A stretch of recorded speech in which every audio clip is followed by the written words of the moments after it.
सबसे पहला है हमारा ARM जो हमारा माइक्रो प्रोसेसर है, उसमें इंटरप्ट स्ट्रक्चर कैसा है। इसने लाउड स्पीकर ज्वाइन किया हुआ है क्या? है वही ना? हाँ, तो ARM में जो होते हैं हमारे 5 तरीके के जो सोर्सेज होते हैं एक्सेप्शंस के। एक्सेप्शन क्या है? एक्सेप्शंस होती हैं वही जो हमारी इंटरप्ट्स होती है ना, जनरेट होती हैं, तो एक्सेप्शंस ही बोलते हैं। हमने लास्ट वाले टॉपिक में देखा था कल, उन्हें भी। तो वो 5 तरह की है मेनली। यार तुम यूँ कहोगे सर यहाँ तो 6 लिखे हैं, तो छठी जो है उसका नाम भी अनडिफाइंड इंस्ट्रक्शन है ना? उसकी वजह से जो हमारी इंटरप्ट आएंगी मेनली जो है 5 तरीके की हैं। इन 5 तरीके में जो 2 हैं ये FIQ that is fast interrupt request and IRQ that is interrupt request.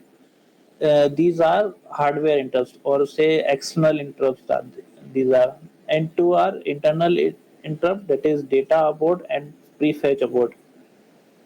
Okay.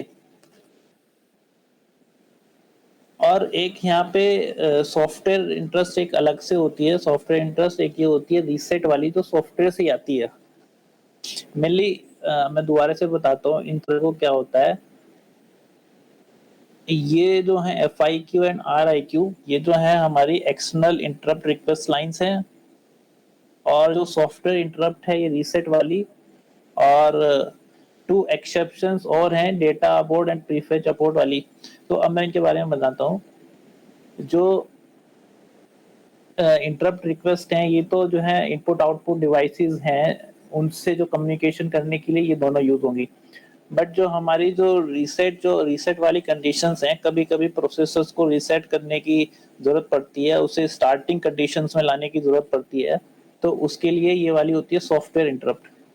And these are the data abort and prefetch abort. It's something like कभी कोई एरर आ जाए सिस्टम में, कभी कभी डेटा हमारा रीड आते समय डेटा हमारा गलत हो गया, तो वो मेमोरी से रीड करते समय जो डेटा गलत है कुछ ना कुछ उसमें, तो उस टाइम पे ये वाली जो इंटरप्ट है ये आती है, डेटा अबोर्ट। एंड एक प्रीफेच अबोर्ट भी उसी टाइप की होती है कुछ, बट यहाँ पे प्रीफेच से रिलेटेड है। जो हम प्रीफेच करते हैं ना इंस्ट्रक्शंस को, जब प्रोसेसर इंस्ट्रक्शन प्रीफेच होता है, अब प्रीफेच में ही जो है माने कि हमने कुछ गलत इंस्ट्रक्शन लिख दी है, तो उस समय उसको एरर चाहिए होगी, तो दैट्स कॉल्ड प्रीफेच अबोर्ट। ठीक है। Now next thing is this is the low order byte of ARM processor status register. जो हमने स्टेटस रजिस्टर देखे थे ना, हम 4 रजिस्टर देखे थे। डेटा रजिस्टर देखा था, स्टेटस देखा था, कंट्रोल देखा था, है ना, जो सबसे पहली स्लाइड्स थी। तो कुछ कुछ लोअर बाइट उसकी दी हुई है। इसमें लोअर बाइट में जो इसको बोलते हैं यहाँ पे, प्रीवियसली जो हमने पढ़ा था उसके लिए तो PS पढ़ा था, ये PS। और यहाँ पे हम इसको बोल रहे हैं CPSR that is current program status register. क्यों? क्योंकि यहाँ पे एक रजिस्टर नहीं है, ये बहुत सारे रजिस्टर्स होंगे, है ना। और डिफरेंट डिफरेंट प्रोग्राम्स के लिए डिफरेंट डिफरेंट हो सकते हैं, एक भी हो सकता है, या फिर जो है डिफरेंट डिफरेंट मोड्स में जो हम काम करेंगे। मोड्स में बताऊंगा वो क्या होते हैं। जैसे पहले भी हमने एक देखा था मोड्स, प्रिविलेज मोड और यूजर मोड, 2 देखे थे हमने। यहाँ पे कुछ और भी है। और मोड्स वो ऐसे ही हैं जैसे ये एक्चुअली जो आती है ना हमारी इंस्ट्रक्शंस आती हैं, उनके एक तरीके से मोड्स हैं, कि ऐसा नहीं है कि एक ही इंस्ट्रक्शन इस टाइप की होती है। इस टाइप की इंस्ट्रक्शन कितनी भी हो सकती हैं और किसी भी प्रोग्राम से आ सकती है, बट उसको इस मोड्स में लिख दिया, कैटेगरी डिवाइड कर दी है उनकी। ठीक है। अगर उनकी कैटेगरी डिवाइड कर दी है तो हमें आगे उनको यूज करने के लिए आसान रहेगा। अब यहाँ पे इस स्टेटस रजिस्टर में स्टार्टिंग में 6 एंड 7th पे आई जो है एक बिट है जिसको सेट किया जाता है जब कोई इंस्ट्रक्शन हमें देनी होती है। जब आई होती है तो इसको हम इंस्ट्रक्शन को करते हैं इंस्ट्रक्शन रिक्वेस्ट। इस वाले मोड में स्पेशली जो हमारा ये होता है इंटरप्ट रिक्वेस्ट वाले मोड में। और दूसरे वाला जो होता है ये फास्ट वाले, जो फास्ट इंस्ट्रक्शन रिक्वेस्ट वाला मोड होता है उसके लिए होती हैं। और बाकी जो ये बिट्स हैं ये वाली मोड को बताती हैं उसको प्रोसेसर को कौन से मोड में इस समय हमारा प्रोसेसर चल रहा है। ठीक है, अब मोड कौन-कौन से हैं, वो हमारे यूज़र मोड हो सकते हैं, प्रिविलेज मोड हो सकती हैं और यूज़र मोड और ये फास्ट इंस्ट्रक्शन आ सकती है। कोई ऐसा पेरिफेरल आपका आउटपुट पे है जो कि फास्ट काम करता है और उसके लिए ये वाली होती है जिसके साथ काम करना होता है और जिसे आप फास्ट सर्विस देनी होती है और ये वाला सिंपल इंस्ट्रक्शन रिक्वेस्ट है जो अभी तक आप पीछे पढ़ रहे थे। सुपरवाइज़र जब प्रोसेसर आपका सुपरवाइज़ कर रहा होगा, ये अबॉर्ट कंडीशन है जब आपकी जो इंटरनल एरर आई होगी, मैंने जैसे बताया ना वही वाले हैं, ये डेटा अबॉर्ट और प्रीफेच अबॉर्ट और ये अनडिफाइंड कोई और अनदर। तो इसमें क्या होता है, ये रजिस्टर सबके लिए डिफाइन होते हैं कि भाई आपको इन्हीं रजिस्टर्स में काम करना है। मैंने बताया था ना हर एक इंस्ट्रक्शन जो आती है इनपुट आउटपुट जैसे काम करते हैं उनके लिए मेमोरी में कुछ ना कुछ स्पेस डिसाइड किया जाता है और उस स्पेस में कुछ रजिस्टर्स होते हैं, कुछ कंट्रोल रजिस्टर्स होते हैं, है ना, कुछ डेटा रजिस्टर्स होते हैं। तो रजिस्टर्स ये वाले उनको यूज करने होंगे जिस मोड में हमारा प्रोसेसर काम कर रहा होगा। सो तो यहाँ पे दिखाया ये गया है कि ये जो R0 से R7 तक जितने भी रजिस्टर्स हैं हमारे, ये कॉमन है। ये ऐसा हो सकता है कि कभी-कभी आपका इस यूजर मोड में काम कर रहा है प्रोसेसर, को इंटरप्ट आई और आपको जो है इस वाले मोड में जाना पड़ा। तो एक चीज थी ना कि आपको जो है वही वाले रजिस्टर्स यूज कर सकते हैं या आपको नए रजिस्टर यूज करने पड़ेंगे। पीछे जो हमने पढ़ा था उसमें क्या था कि जितना भी डेटा होगा जिस जो करंट में प्रोग्राम चल रहा होगा, अगर कोई इंस्ट्रक्शन आई तो वो पहले प्रोग्राम वाले को सारा का सारा डेटा सेव करना होगा, हमें जाके उसका प्रोग्राम काउंटर सब जो है हमें सेव करना होगा कहीं ना कहीं। मगर वो एक जनरल आइडिया था। इसमें प्रोसेसर में ऐसा होता है एक्चुअल में, इसमें ARM में, कि यहाँ पे कुछ रजिस्टर्स होते हैं और जो ये रजिस्टर सबके लिए कॉमन हो जाते हैं, सेम ही हो जाते हैं यहाँ तक R7 तक। तो इनमें जो है आपको चेंज करने की जरूरत नहीं पड़ती है। बट इससे आगे इस स्पेसिफिक के लिए यहाँ पे ये वाले जो रजिस्टर्स हैं ये अलग से यूज करने पड़ेंगे। जो ब्लू ब्लू दिख रहे हैं ना, वो उनके अपने स्पेशल रजिस्टर्स हैं, वही यूज करेंगे, वो उससे अलग नहीं यूज करेंगे। और अगर कोई डेटा यहाँ पे R8 पे पहले से है, हम इससे जो आगे इस पे मूव कर रहे हैं, F8 FIQ पे यूज कर रहे हैं, फास्ट इंटरप्ट रिक्वेस्ट पे मूव कर रहे हैं, तो इस R8 को पहले कहीं सेव करना पड़ेगा और फिर ये अपना R8 अपना अलग से यूज करेगा।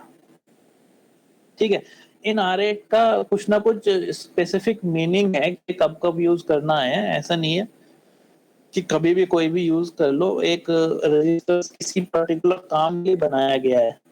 ठीक है, उनके कुछ एक के काम दिए गए हैं R15 के, R13 के, बट मुझे लगता नहीं है जरूरी है। बट नीचे जो है एक जो स्टेटस रजिस्टर, इनके स्टेटस रजिस्टर्स नहीं है नीचे, सबके अपने अपने स्टेटस रजिस्टर्स हैं। और यूजर का एक जो है, अगर आपको दूसरे में मूव करना है, दूसरे में मूव करना है आपको, मतलब आपको इंटरप्ट को सर्विस देनी है और आप दूसरे मोड्स में जा रहे हैं, तो उस समय आपको जो है सेव करना पड़ता है अपना ये स्टेटस, प्रोग्राम स्टेटस रजिस्टर जो है ये वाला। और उसके लिए सबके लिए रजिस्टर्स दिए हुए हैं सिवाय किसके, यूजर को छोड़ के, क्योंकि वहां पे जरूरत नहीं है उसके लिए, उसको डिस्कार्ड कर देते हैं। देखो अभी स्टार्टिंग में कुछ नहीं समझ में आएगा कुछ ज्यादा कुछ, ठीक है। इसमें एक बात है, मैंने जब बात बोली कि यहाँ से जब R8 से अगर ये FIQ में जाते हैं तो यहाँ पे जो है पूरे पूरे रजिस्टर्स को चेंज करना पड़ता है। ठीक है, और इन डेटा को सेव करना पड़ेगा कहीं ना कहीं जिससे डिलीट ना हो जाए। तो इन रजिस्टर्स को जो कहते हैं, ये कहते हैं बैंक रजिस्टर्स। ठीक है, और जो ये रजिस्टर्स है SPSR, जिसको कहते हैं सेव प्रोसेसर स्टेटस रजिस्टर, उसके यहाँ से सेव करने के लिए स्पेशली अभी बताया मैंने। और ये भी तभी एग्जीक्यूट होगा जब आपका इंटरप्शन हैंडलिंग होगी, उससे पहले, बिल्कुल जस्ट पहले। सारे काम तो वैसे ही करने पड़ेंगे, उससे बाद में करेंगे तो खेलेगा हमें फिर वापस, पहले ही करना पड़ेगा। ये कुछ एक टेबल है, इसमें दी गई है कि भाई उनके कुछ स्पेसिफिक एड्रेस हैं, किसके एक्सेप्शन जो जो हमारी इंटरप्ट्स हैं वहां जहां से वो स्टार्ट होती हैं। बस यहाँ पे कुछ ज्यादा खास नहीं है। जैसे रीसेट है, वो रीसेट करने के लिए आपको प्रोसेसर ही करेगा और वो आपको सुपरवाइजर मोड में होना चाहिए। और अनडिफाइंड है तो मोड कोई भी हो सकता है। सॉफ्टवेयर इंटरप्ट आती है, सॉफ्टवेयर इंटरप्ट में कौन सी है हमारी, वही है हाँ रीसेट वाली कंडीशन है, वो भी सुपरवाइजर मोड में ही होगी। और अबॉर्ड अगर प्रीफेच हो तो अबॉर्ड मोड में है, अबॉर्ड ड्यूरिंग डेटा वो भी अबॉर्ड मोड में है। सारे का अपना अपना है, और तो बस ज्यादा कुछ इसमें सीखने लायक है नहीं है। ठीक है, बाकी कुछ कोड्स वगैरह दिए हैं इसमें। ये एक चीज बता देता हूँ, ये सिंपल वही है जो पहले अभी मैंने बताया कि वो मूव करते हैं। मूव करने से पहले आपको डेटाबेस सेव करना पड़ेगा, तो हर एक रजिस्टर जो है उनका स्पेसिफिक काम है। तो एक दो के बारे में इसने बताया है। When processor interrupt accept and interrupt it take the following actions. Actions क्या क्या होंगे उनको बस एक जनरल आइडिया है ये। It saves the return address, जो रिटर्न एड्रेस वापस आएगा ना, रिटर्न एड्रेस कौन सा होता है, जैसे हमने प्रोसेसिंग करी है वो नेक्स्ट इंस्ट्रक्शन का जो होगा ना एड्रेस, जो होने वाली थी, एग्जीक्यूट होने वाली थी बट हुई नहीं इंटरप्ट की वजह से, तो जो होगा वो रिटर्न एड्रेस होता है और वो रजिस्टर 14 में सेव होता है।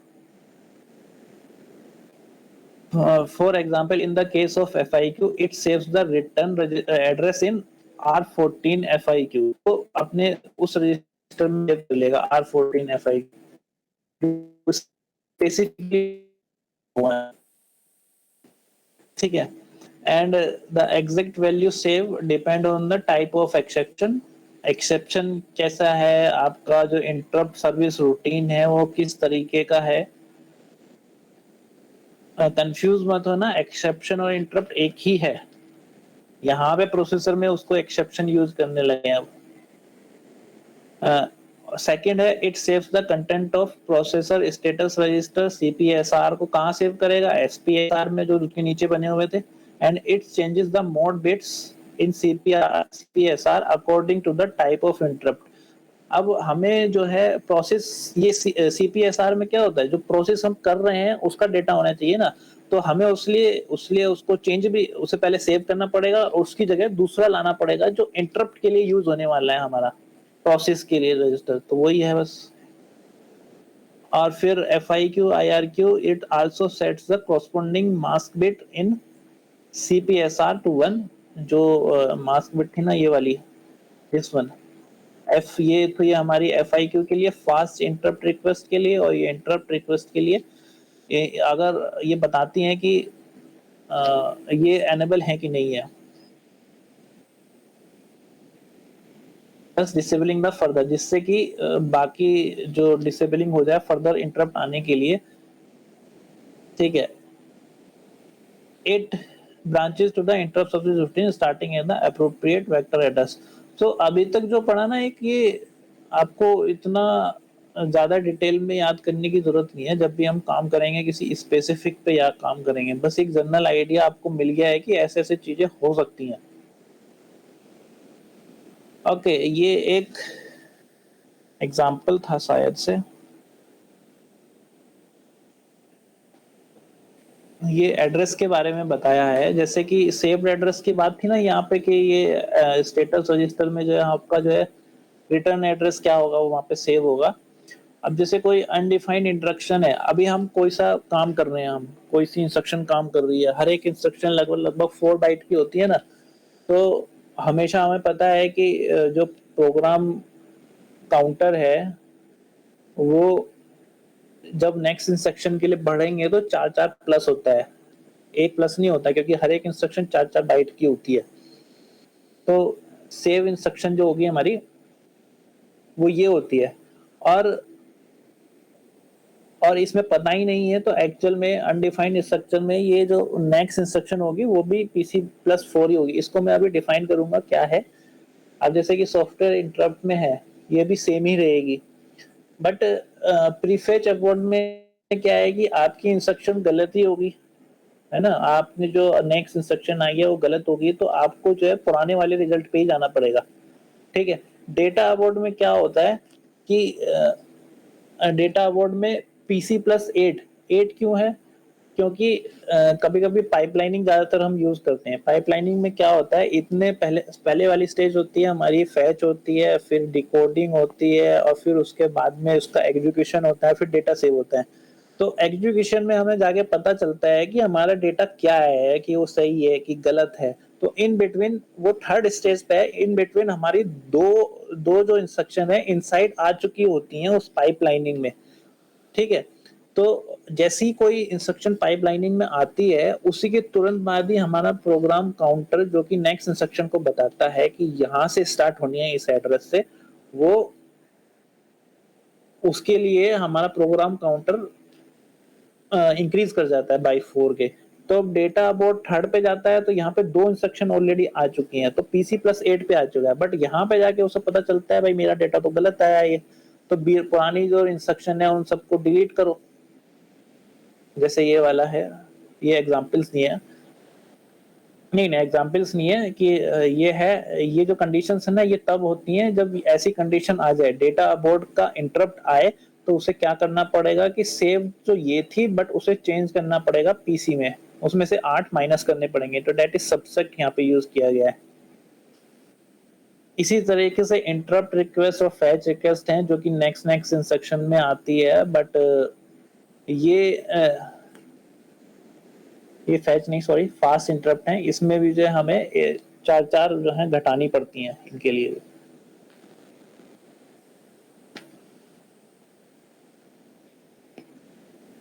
वो खत्म हो गया एआरएम का, इतना ही है उसके लिए। पूरा एआरएम का पूरा डिस्क्रिप्शन नहीं दिया है, बुक में भी इतना ही लिखा है। आप देखो 68,000 इंटरप्ट स्ट्रक्चर में क्या है, यहाँ पे क्या है, इसमें ने एक कंडीशन एआरएम से थोड़ा एक बढ़ा दी है कि इंस्ट्रक्शन जो इंटरप्ट जो आएगी, जो हमारे एक्सेप्शंस आएंगे, पहले कौन सी हैंडल करनी है, ठीक है, तो पहले कौन सी हैंडल करनी है, और उसको हैंडल करने के लिए उसने क्या किया है कि यहाँ पे 3 बिट का स्टेटस रजिस्टर में 3 बिट दे दिए हमें, और ये 3 बिट ये बताएंगी कि कौन सी इंस्ट्रक्शन की प्रायोरिटी है। जो हमने कल पढ़ा था ना, प्रायोरिटी बेसिस पे भी हो सकती हैं, तो इन्होंने प्रायोरिटी वाला कॉन्सेप्ट यहाँ पे लगा दिया। और ये प्रायोरिटी कौन सा, अगर 3 बिट की है तो टोटल 8 होते हैं, तो मगर जो 000 होगा तो उसकी प्रायोरिटी सबसे कम होगी, मगर फिर भी इन्होंने रेंज को जो डिसाइड किया गया है वो 1 से 7 ही डिसाइड किया गया है, तो 1 की प्रायोरिटी सबसे कम है और 7 की प्रायोरिटी सबसे ज्यादा है, ठीक है। बट 7 में देखो, 7 की प्रायोरिटी सबसे ज्यादा है, वो अगर आता है तो वो सबसे पहले एग्जीक्यूट होगा। सो अगर एक चीज हमने पहले हम यूज कर रहे थे कि इंटरप्ट को अनेबल करना, क्योंकि प्रोसेसर के हाथ में होगा कि कब वो उसको अनेबल करे कब नहीं करे, है ना। तो मगर 7 वाली जो है उसकी इतनी हाई ज्यादा प्रायोरिटी है कि उसको भैया जब आनी है उसको एग्जीक्यूट करना ही करना है तुम्हें, वो आप रोक नहीं सकते उसे, ठीक है। और प्रोसेसर के आगे भी उसका एग्जीक्यूशन सबसे मेन लगता है, तो उसके लिए एनेबल बिट बनाई नहीं है, वो हमेशा ही चलेगी, तो उसे बोलते हैं edge triggered non maskable interrupt. जैसे ही वो 7th वाली आएगी, आपको वो नॉन मास्केबल रहेगी, आप उसे रोक नहीं सकते। मास्केबल का पता है, कोई बताएगा मास्क क्या होता है? कौन कौन है या सो गए हैं? और मिस्टर सर्वेश, सर्वेश हाँ जी, बताइए। आज सुन रहे हो कि नहीं सुन रहे हो? सुन रहा हूँ। मास्केबल क्या होता है, मास्केबल नॉन मास्केबल? अरे जो राइटेबल हो वो मास्केबल। हाँ, कुछ कुछ ऐसा ही होता है ना। मास्केबल ऐसा नहीं होता, बट उल्टा बोल दिया तुमने। मास्केबल अरे वो होता है मास्केबल जो होता है वो डिसेबल कर सकता है सिस्टम उसको, या बिल्कुल फिर सही, उसको इग्नोर कर सकता है। बिल्कुल सही, बिल्कुल सही, उसको इग्नोर कर सकता है। तो मैंने इसको पहले कभी याद किया था ऐसे कि कोई बंदा आया तुम्हारे सामने मास्क लगा के, आप उसे पहचान तो पा नहीं रहे हो, तो उससे क्या बात करोगे? तो उसे आप इग्नोर करोगे, थोड़ी देर बोलोगे तू वेट कर, बैठ बाहर जाके, तू मास्क तो लगा के आया है। मैंने कभी याद किया था ऐसे। तो इट इज मास्केबल कि उसको स्टॉप किया जा सकता है कुछ देर के लिए, कुछ टाइम के लिए। नॉन मास्केबल है जो 777 वाले होंगे, जिसकी प्रायोरिटी 7 होगी, और सॉरी 111 वाली जिसकी प्रायोरिटी 7 होगी, वो नॉन मास्केबल है, उसे आप रोक नहीं सकते। अब अगर ऐसा कोई केस आता है कि प्रोसेसर कुछ ज्यादा इंपॉर्टेंट काम कर नहीं रहा है, बट आपकी प्रायोरिटी कितनी आएगी, 2 नंबर की प्रायोरिटी का कोई सा आ गया, अब प्रोसेसर को उसे करना भी है, तो प्रोसेसर क्या करेगा, अपनी प्रायोरिटी को डाउन कर लेगा और उसकी प्रायोरिटी को 2 पे रखेगा, जो कि उससे हाई होगी जोन्स। ठीक है, तो वो इसलिए जो इंटरप्ट आई है उसको पहले, उसके जो रूटीन हो उसको पहले एग्जीक्यूट करेगा।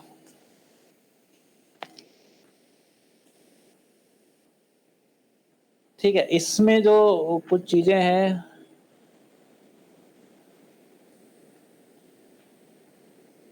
यहाँ पे जैसे हमने पीछे पढ़ा था ना, एक जो इंटरप्ट से वापस आते हैं तो एक लास्ट में कमांड चलती है जिसे बोलते हैं रिटर्न फ्रॉम इंटरप्ट इंस्ट्रक्शन।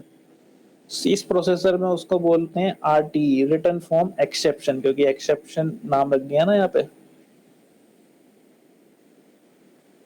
और जो है इसमें स्टैक का यूज किया जाता है, जैसे कि पहले तो रजिस्टर्स का यूज किया जा रहा था आपके लिए अलग अलग सबके लिए, कि आपको जो है नेक्स्ट इंस्ट्रक्शन कहाँ पे सेव करनी है, जो आपकी रिटर्न होगी ना, रिटर्न आके आपको कहाँ से दोबारा से चालू करना है, इंटरप्ट रूटीन से वापस आके कहाँ से चालू करना है, इसमें एज ए स्टैक रखा जाता है, जैसे हम उसमें रखते थे अपने माइक्रो कंट्रोलर वगैरह में, कि उसके ऊपर रखते चले जाते हैं स्टैक में, और फिर जैसे ही वापस आता है वो पॉप कर लेता है वहां से, पुश एंड पॉप वाला जो कॉन्सेप्ट हमने पढ़े हैं।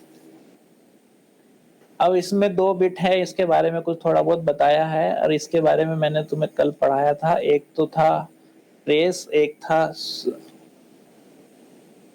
मैं ट्रेस के साथ था, एक और था वो पॉइंट था ना, पॉइंट कौन सा पॉइंट था,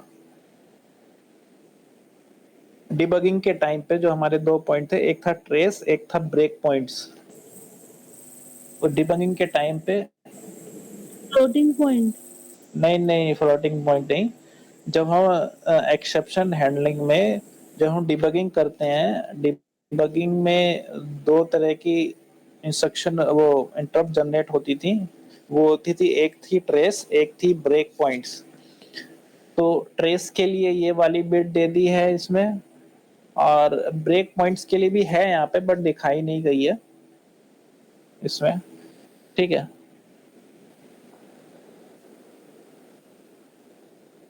ट्रेस ट्रेस का याद है? ट्रेस में क्या होता है? ट्रेस में ये होता था कि, एक मिनट, हाँ, ट्रेस में ये होता था, अरे कहाँ गया,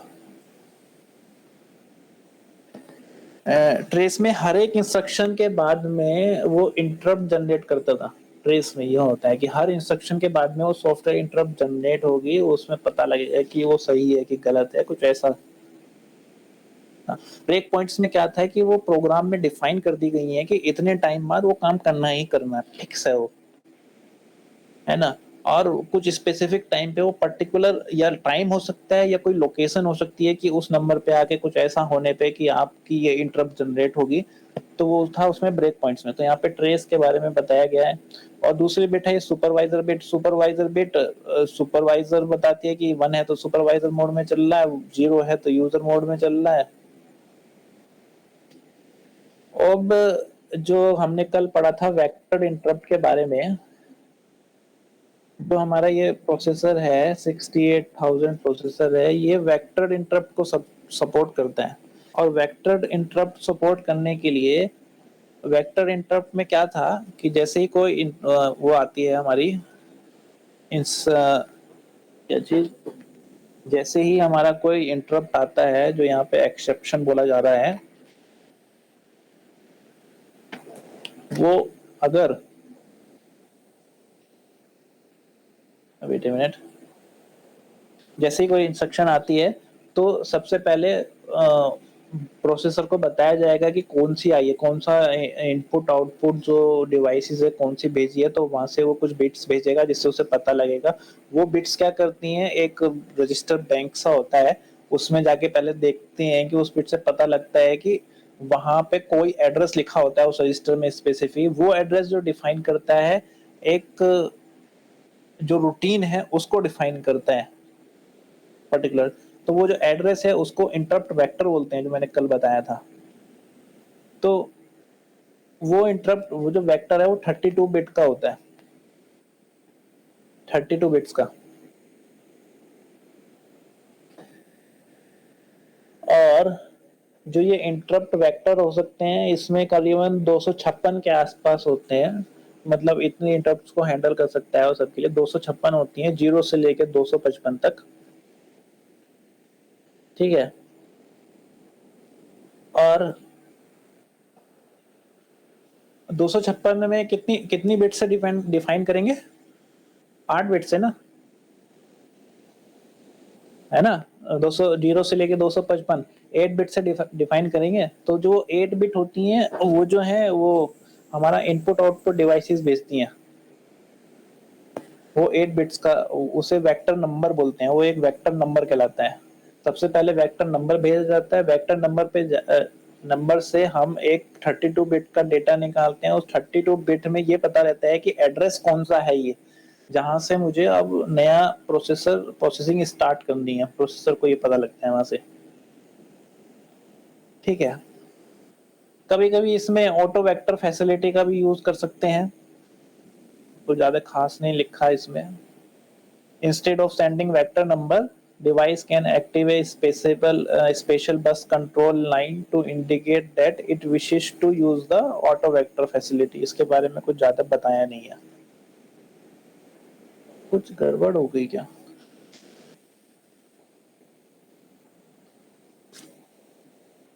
हाँ, एक और चीज थी, ये इसी का ही है 68,000 का। ये पिछला कल हमने देखा था ये वाला डायग्राम, जो अभी हमने देखा था। ये किसके लिए यूज था, ये हम एक्सेप्शन को जब हैंडल करते हैं प्रिविलेज लेवल पे ना, प्रायोरिटी लेवल पे जो हम प्रायोरिटी बनाते हैं, तो उस बेसिस पे ये हैंडल करता है। और प्रायोरिटी लेवल पे, और ये वाला जो स्ट्रक्चर हमने देखा था, ये कल डेजी चेन बोला था इसको, डेजी चेन। डेजी चेन में क्या होता है कि ये इंटरप्ट भेजेगा, इंटरप्ट भेज के यहाँ से एक्नॉलेजमेंट भेजेगा, जिसका एक्नॉलेजमेंट होगा वो रोक लेगा, आगे जाने नहीं देगा, और जो फिर वहां से वो वेक्टर नंबर भेज देगा वापस बस पे ट्रांसफर करने के लिए। तो जो 68,000 है, कुछ इस टाइप का स्ट्रक्चर यूज करता है इंटरप्ट हैंडलिंग के लिए, इनपुट आउटपुट हैंडलिंग के लिए।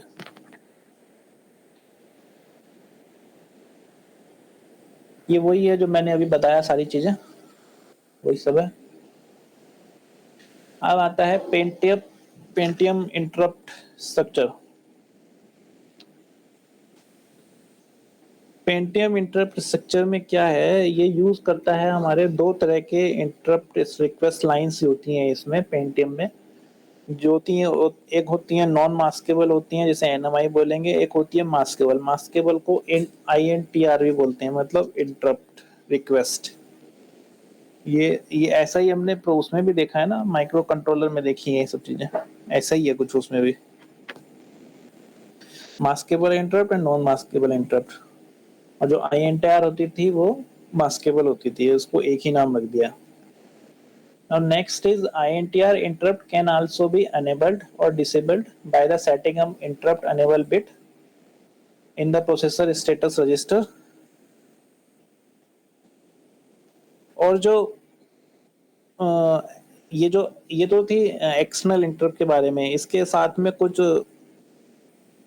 इंटरनल भी हो सकती हैं जो किसी प्रोग्राम के चलते टाइम इंटरनली आ सकती है, जैसे कि इनवैलिड कोड हो, हमारा डिवीजन एरर हो, ओवरफ्लो हो, और अदर्स हो, और लाइक ट्रेस हो सकती है, या फिर ब्रेक पॉइंट्स हो सकते हैं। दोबारा से फिर से रिपीट हो गया, इसमें भी वही होते हैं, सारी चीजें वही हैं, बट सबके लिए थोड़ा थोड़ा अलग हो गया है कि वो हमारे स्टेटस रजिस्टर्स को किस तरीके से हैंडल करते हैं।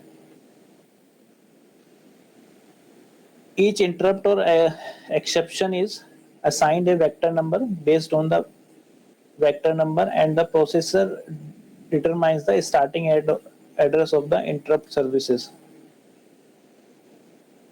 सेम उसी तरीके से जैसे मैं अभी पीछे डिस्कस कर रहा था।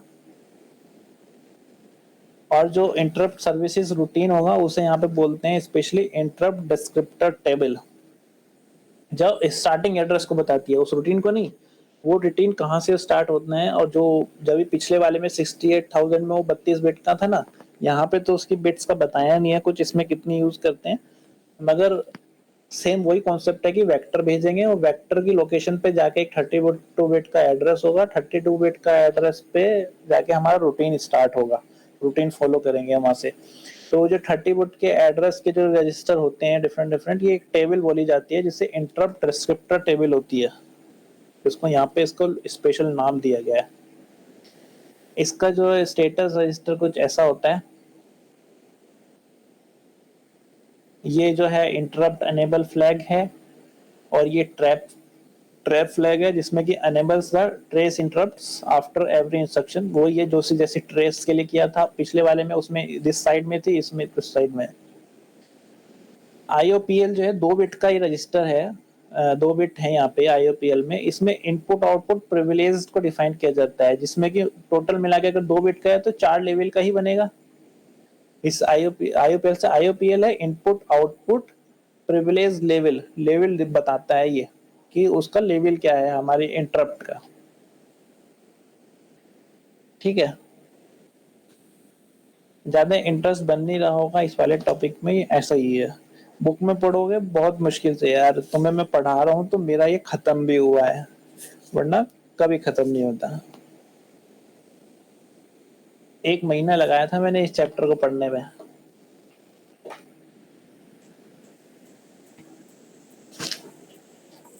समझ सकते हैं।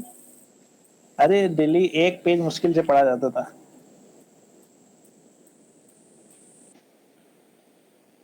अब इसमें जो पेंटियम प्रोसेसर है, इसकी जो चिप्स हैं, क्या बोलेंगे, companion chips to the Pentium processor is called as a advance programmable interrupt controller.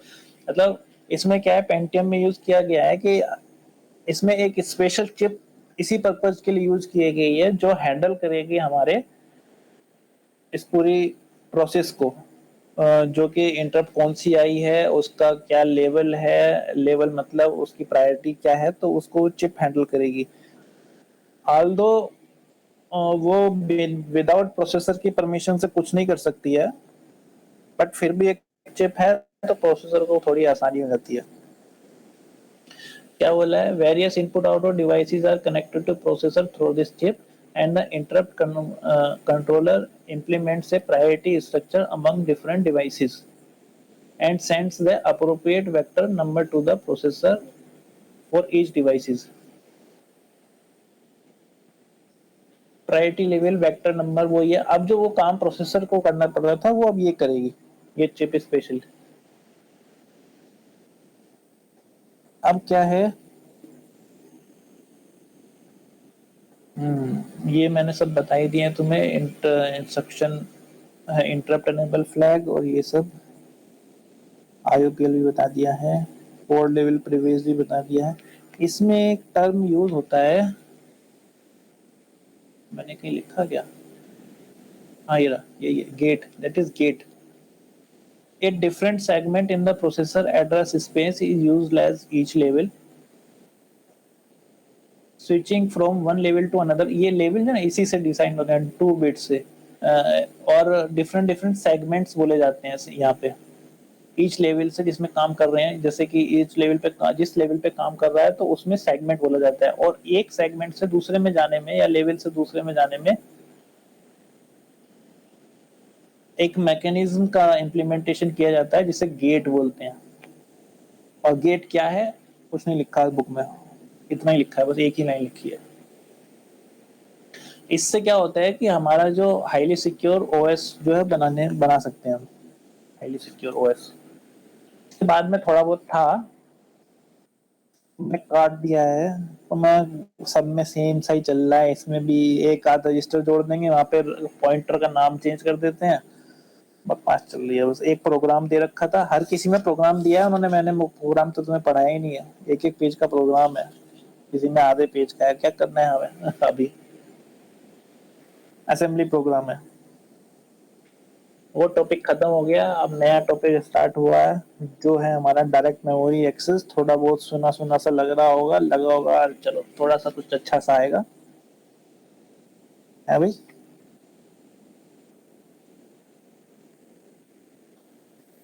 Now तो क्या हमारी उम्मीदें टूटने वाली हैं? नहीं नहीं, यहाँ से अब अच्छा लगेगा सब। बहुत कुछ है अब आगे अच्छा, सीखने के लिए। खुशी हुई जान के। अभी जो चीजें हैं ना, उनके बिना इन्हें भी नहीं सीख पाओगे आगे, क्योंकि आगे फिर आपको लगेगा अरे यार ये क्या पढ़ रहे हैं। बहुत सारी चीज, छोटी छोटी चीजें हैं, इंटरप्ट रिक्वेस्ट हैंडलिंग कैसे करती हैं, क्या क्या तरीके हैं हमारे पास, है ना? ट्रेसेस क्या है, ब्रेक पॉइंट्स क्या है, कहाँ कहाँ से आ सकती हैं आपके पास इंटरप्ट्स, कहाँ से आ सकती हैं, तो वो है। सो डायरेक्ट मेमोरी एक्सेस में क्या है, अभी तक हम क्या कर रहे थे कि प्रोसेसर एक तो काम कर रहा था कि या तो बेसिक लेवल पे अगर हम स्टार्टिंग में जाएं कि वो पूलिंग कर रहा था, पोल्स कर रहा था, हर एक जो है हर एक इंटरप्ट सॉरी हर एक इनपुट आउटपुट डिवाइसेस के जो रजिस्टर्स थे, स्टेटस रजिस्टर्स में उनके स्टेटस फ्लैग को जाके चेक कर रहा था, जिसमें कि हमारे बहुत सारा टाइम लग सकता था। अगर वो भी नहीं करते तो वो भी नहीं करेंगे तो अगर इनपुट जैसे हमारा प्रोसेसर कोई मेमोरी से डेटा ट्रांसफर कर रहा है, तो डेटा ट्रांसफर करने में हर एक डेटा उठाएगा और उसका नंबर दिखेगा, और नंबर लिखने के बाद नया नंबर उसमें प्लस करेगा, मतलब उसको काउंट करेगा कि मैंने कितने डेटा उठा लिए हैं। तो उस काउंट को करने के लिए भी तो प्लस वन करना पड़ेगा ना प्रोसेसर को, और पूरा प्रोसेसर चलेगा। तो उसको बोलते हैं कंसिडरेबल ओवरहेड्स, पूरा प्रोसेसर काम करेगा। एक डेटा वर्ड ट्रांसफर करने के लिए हमारे पास जो है पूरा प्रोग्राम होता है एक डेटा वर्ड को ट्रांसफर करने के लिए, और उसके साथ साथ सेविंग करनी पड़ेगी। बहुत सारा डेटा जो है प्रोसेसर को ही जाके सेव करना पड़ेगा मेमोरी में जाके, मेमोरी में जाके सेव करेगा तो वहां के लिए अलग से एक प्रोग्राम होगा कि कैसे सेव करना है, ठीक है? तो पूरा प्रोग्राम उनके लिए रन करेगा, सेविंग के लिए, रीस्टोरिंग के लिए, प्रोग्राम काउंटर के रीस्टोरिंग के लिए। तो ये सब काम जो है अब वो एक नई टेक्नोलॉजी ने, जैसे डायरेक्ट मेमोरी एक्सेस ने को दे दिया उसने, प्रोसेसर ने। भले ही अभी प्रोसेसर अभी है वहां पे। So this is DMA controller, जो कि कंट्रोल करता है, और ये जो है डीएमए इंटरफेस में जो रजिस्टर। मेरी आवाज मुझे वापस आ रही है? डीएमए कंट्रोलर्स में ये रजिस्टर्स होते हैं। मैं एक थोड़ा सा आइडिया देता हूँ पहले, देख डायग्राम में देखो, ये है डीएमए कंट्रोलर्स में क्या चीज। हेलो,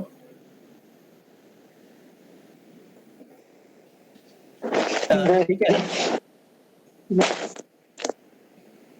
कौन बोल रहा है? कॉल किए।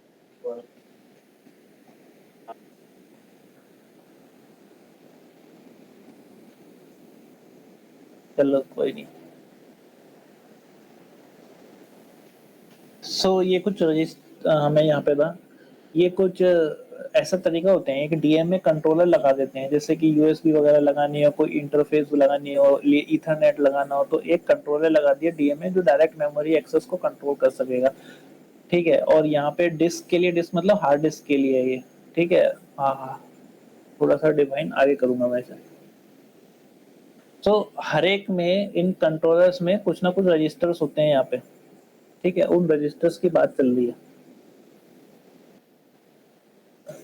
तो जो रजिस्टर्स होते हैं उसमें वही स्टेटस एंड कंट्रोल होगा, एक स्टार्टिंग एड्रेस होगा, एक वर्ड काउंट होगा। तो जैसे ही हमारा प्रोसेसर बताएगा भाई डीएमए कंट्रोलर को कि भाई ये काम कर दो, काम क्या कर दो, तो वो बताएगा उसको कि एक एड्रेस दे देगा, स्टार्टिंग एड्रेस, और एक वर्ड काउंट दे देगा, आपको ये काम करने हैं, ठीक है? और जब काम खत्म हो जाएगा, डीएमए कंट्रोलर अपना जो है इस डन बिट को सेट कर देगा, और जब जैसे और डन, सॉरी एक चीज और रह गई यहाँ पे, जो रीड राइट वाली है कि ये भी जो हमारा प्रोसेसर उसको बताएगा कि रीड करना है कि राइट करना है, तो वो इसको सेट करेगा। और दिस वन जब हमारा कंट्रोलर अपना काम खत्म कर लेगा तो इस डन बिट को सेट कर देगा, और डन बिट को सेट करने के बाद में सेट करने के बाद में जैसे इसको सेट करेगा उधर से प्रोसेसर हमारा इसकी इंटरप्ट को अनेबल कर देगा, जिससे कि यहाँ पे जो है ये एक रिक्वेस्ट भेज पाएगा, जो कि एक्चुअली ये सारा काम जो है ऑपरेटिंग सिस्टम की हेल्प से होता है, बिना उसकी हेल्प से नहीं हो सकता। तो एक तरीके से ये होता है कि पहले ये सेट करेगा, फिर उसके बाद में हमारी अनेबल सेट होगी। अनेबल किस चीज के लिए? कि हमारा इंटरप्ट तुम भेज सकते हो प्रोसेसर को। प्रोसेसर ऐसे ही नहीं लेता, वो रुक के लेगा जब उसको फ्री होगा कि हाँ भाई तुम अब भेज दो। जैसे कि हम कीबोर्ड वाले में कल पढ़ रहे थे ना कि वो उसको स्पेशली अनेबल करेगा, तभी आप उसके लिए भेज सकते हो। और फिर उसके बाद में इसको सेट करके वो आप इंटरप्ट रिक्वेस्ट भेज सकते हो। कौन भेजेगा? कंट्रोलर भेजेगा प्रोसेसर को, ठीक है। अब देखो कोई सा कुछ रह तो नहीं गया। हाँ, इसमें एक चीज है, एक आइडिया इसमें और है कि कुछ वो होती है ना, जब प्रोसेसर में चीजें चल रही होती हैं और कुछ प्रोसेस चल रहे होते हैं, वो प्रोसेस 3 टाइप के होते हैं नॉर्मली। एक तो है जो रनिंग है इस समय, एक है रनेबल, और तीसरा है ब्लॉक्ड। तो जो रनिंग है इस समय, रनिंग प्रोसेस में है, एक रनेबल जो ऑलरेडी क्यू में है कि नेक्स्ट वो चलने वाला है, रनेबल वो है, चल सकता है। प्रोसेसर का जब टाइम फ्री होगा वो उसको चलाएगा। और थर्ड है ब्लॉक, जो अभी ब्लॉक कर दी गई है। क्या यार, क्या चल रहा है यार? क्या हुआ? पता नहीं, कुछ आवाज ही आई।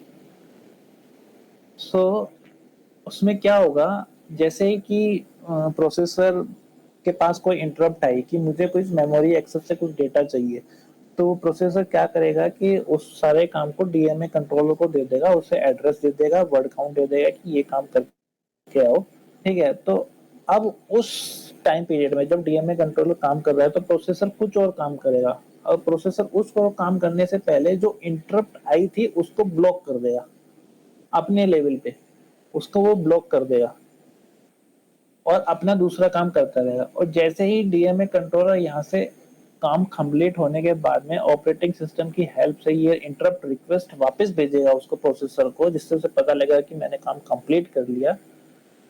तो ओएस जो है, ऑपरेटिंग सिस्टम जो है हमारा, जो ब्लॉक्ड हुई जो इंटरप्ट थी हमारी, जो इंटरप्ट रिक्वेस्ट रूटीन था, उसको वो रनेबल स्टेट में डाल देगा। अब प्रोसेसर को जब टाइम मिलेगा उस रनेबल स्टेज को एग्जीक्यूट करेगा। उस दैट मीन्स कि प्रोसेसर ने वो जो मेमोरी ट्रांसफर की रिक्वेस्ट आई थी उसको कंप्लीट कर लिया है। तो समझ में आया? हाँ जी। हाँ। ऐसे ही मत बोलो जैसे सर को बोल रहे थे आज। नहीं नहीं नहीं नहीं, ऐसा नहीं है, आप इतनी मेहनत से पढ़ा रहे हो। वो भी मेहनत करते हैं। हाँ, वो भी मेहनत करते हैं, पर वो कुछ ज्यादा स्पीड से मेहनत करते हैं।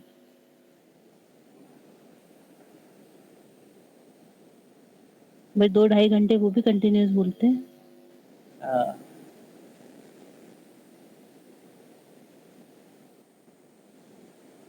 ठीक है भाई, मैं इस बात को दोबारा बताऊं ब्लॉक वाली को या नहीं? हाँ जी mister Sarvesh, are you there? वो बोल के गया थोड़ी देर में ज्वाइन करेगा, वो कुछ, मैसेज आया है उसका। अच्छा कुछ कर रहा है। The status register can also be used to record other information such as whether the transfer looks placed correctly or error occurred। मतलब इसमें और भी बिट्स होती हैं, और भी इंफॉर्मेशन इसमें पास की जा सकती है और सब कुछ।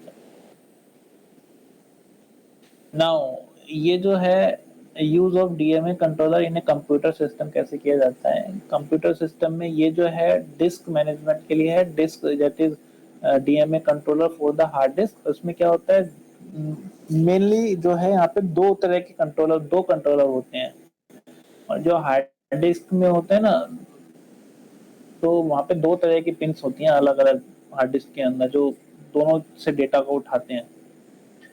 तो इसलिए जो है अलग अलग यहाँ पे डिस्क बनाई गई है, अलग अलग डिस्क के लिए अलग अलग डीएमए कंट्रोलर है इसके अंदर, और उनके लिए अलग अलग रजिस्टर्स हैं।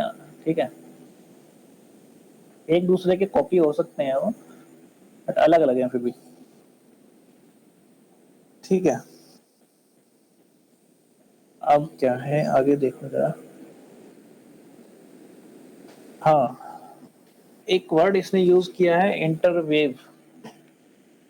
इंटरवेव ना, हाँ इंटरवेव ही बोलेंगे इससे।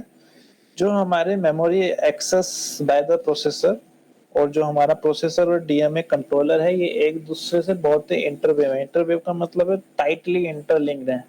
तो वर्ड बुना इसने हुआ, यूज किया है बट, बुना हुआ। हाँ एक दूसरे से ना टाइटली इंटरलिंक्ड, बुना हुआ है ना। तो ये एक दूसरे का यूज करते रहते हैं अपना।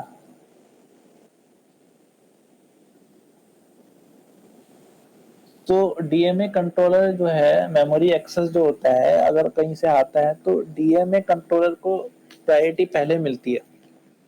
ठीक है, किस चीज की प्रायोरिटी? बस को यूज करने की प्रायोरिटी। यहाँ पे बस की बात चल रही है, जो मैंने बोला नहीं। बस कौन यूज करेगा? प्रोसेसर यूज करेगा कि डीएमए कंट्रोलर में यूज करेगा? तो हायर प्रायोरिटी होती है हमारी डीएमए कंट्रोलर की। और along with DMA devices, top priority are also given to high speed peripherals। मैंने कहीं लिखा है क्या यहाँ पे?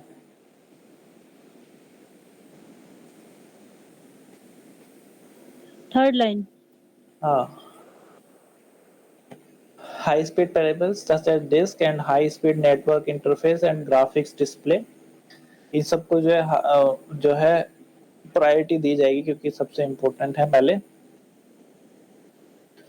और since the processor originate the most memory access cycle, जो मेमोरी एक्सेस साइकिल्स है प्रोसेसर ही बताएगा ना सबसे पहले। तो सो डीएमए कंट्रोलर जो है क्या कर सकता है कि प्रोसेसर की साइकिल स्टीलिंग वाला एक फंडा होता है ना, प्रोसेसर कुछ काम कर रहा है, उसके बीच में जाके ही जो है उसने अपना इंटरप्ट दे दिया और अपना काम निकाल लिया।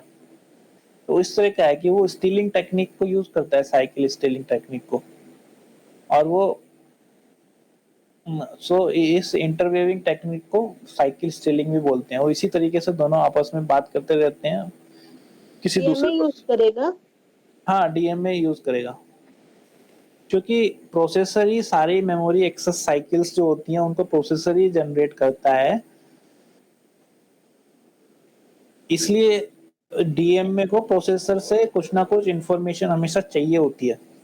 तो वो इंफॉर्मेशन लेने के लिए वो जो प्रोसेसर कुछ और काम कर रहा होगा, तो उसमें से कोई सा ना कोई सी मेमोरी साइकिल स्टीलिंग कर लेता है वहां से। कॉपी कर लेते, कॉपी पेस्ट मारता है। कॉपी पेस्ट नहीं, उससे थोड़ा सा काम करा लेता है जब वो खाली बैठा होता है, कुछ ऐसा ही है। तू ज्यादा डिफाइन नहीं किया है इसमें। साइकिल स्टीलिंग का कुछ और कॉन्सेप्ट भी है, कई जगह तो वो यूज। जो आपकी एक तरह से अगर क्लॉक के रिस्पेक्ट में देखो तो क्लॉक जब वो वैकेंट है उस टाइम पे उसको यूज कर रहे हैं मेमोरी को। ये हाँ, मेमोरी इसी टाइम पे चल रहा है कि स्पेशली मेमोरी साइकिल्स जो होती हैं, जो प्रोसेसर मेमोरी साइकिल्स यूज कर रहा होगा ना अपने काम के लिए, मेमोरी स्पेशली के लिए, कि मेमोरी से कुछ उठा के ला रहा है, इंटरप्ट उठा के ला रहा है, इंस्ट्रक्शन उठा के ला रहा है, कुछ और डेटा उठा के ला रहा है प्रोसेसर, तो उसी में से चुरा लेता है। ठीक ठीक है। है। Alternatively, DMA controller may be given the excessive access to the main memory to the transfer block of data। तो ये वाला जो काम था ना, ये तो छोटे छोटे काम करने के लिए होता है।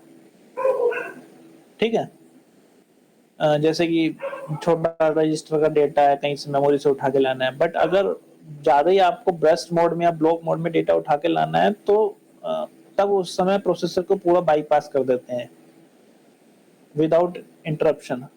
ठीक है, वो प्रोसेसर को इंटरप्ट नहीं करते। अब जो है एक कॉन्फ्लिक्ट है यहाँ पे प्रॉब्लम कि जो हमारे इनपुट आउटपुट डिवाइसेस हैं, कौन जो है किस समय क्या भेज रहा है, कौन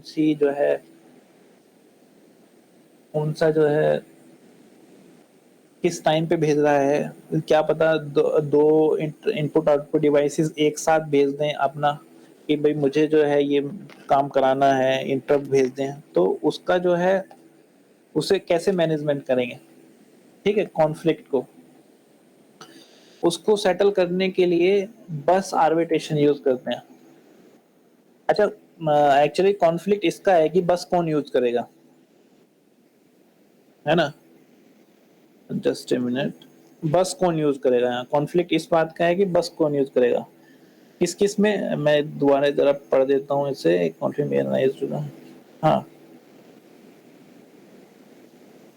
बस एक्चुअली कॉन्फ्लिक्ट है यहाँ पे, बस कौन यूज करेगा। बस या तो प्रोसेसर यूज करेगा या डीएमए कंट्रोलर एक थोड़ी होता है। जैसे कि अभी हमने पीछे डायग्राम में देखा था, डीएमए कंट्रोलर एक फर्स्ट ये भी हो सकता है, ये भी हो सकता है, और भी डीएमए कंट्रोलर्स हो सकते हैं। अलग अलग इनपुट आउटपुट डिवाइसेस के लिए अलग अलग है, एक भी हो सकता है, अलग अलग भी हो सकते हैं। तो कौन जो है बस को पर्टिकुलर उस टाइम पे यूज कर रहा होगा, ठीक है, तो उसको हमें सॉल्व करना है। तो उसके लिए आर्बिट्रेशन प्रोसेस लगाते हैं। आर्बिट्रेशन दो टाइप के होते हैं प्रोसेस, एक सेंट्रलाइज आर्बिट्रेशन है, एक डिस्ट्रीब्यूटेड आर्बिट्रेशन है।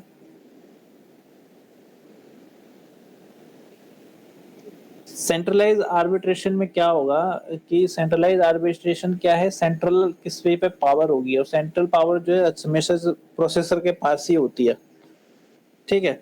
तो प्रोसेसर ही डिसाइड करेगा कि सेंट्रलाइज कैसे करना है, ठीक है। तो सबसे पहला है ये सेंट्रलाइज आर्बिट्रेशन। ये दो डीएमए कंट्रोलर है, ये ऐसा ही कुछ हमने पहले भी देखा था कि डीएमए कंट्रोलर, जैसे कि मान लो कि इन एक्सेस लेना है, इन दोनों में से किसी को पहले जो है सिग्नल भेजेंगे कि बस रिक्वेस्ट की सिग्नल भेजेंगे। और वो कैसे भेजेंगे, जैसे हमने फर्स्ट वाली स्लाइड कल देखी थी, उसमें भी ऐसे ही किया था कि एक यहाँ पे हमने एक स्विच लगाया था, या तो मॉस लगाया था या फिर मॉसफेट लगाया था। तो यहाँ पे एक ओपन ड्रेन करके कॉन्सेप्ट पढ़ा था ना हमने, ओपन ड्रेन वाला कॉन्सेप्ट ही, अगर उसको वो चालू हो जाएगा तो ये पूरी लाइन को जीरो कर देगा, है ना, इसलिए यहाँ पे बार लगाएगा। अगर ये रिक्वेस्ट भेजेगा तो ये भी रिक्वेस्ट भेज देगा साथ में, ये दोनों साथ में भी रिक्वेस्ट भेज सकते हैं। अब जो रिक्वेस्ट भेज तो दी है, बट उधर से जो रिप्लाई आएगा प्रोसेसर का वो यहाँ से आएगा, जो उसको बस को ग्रांट करेगा। अब बस जो ग्रांट करेगा, जिसने भी रिक्वेस्ट पहले भेजी होगी, जो पहले आएगा, इसकी प्रायोरिटी पहले है तो ये पहले रखा गया है जानबूझ के, इसकी प्रायोरिटी बाद में है।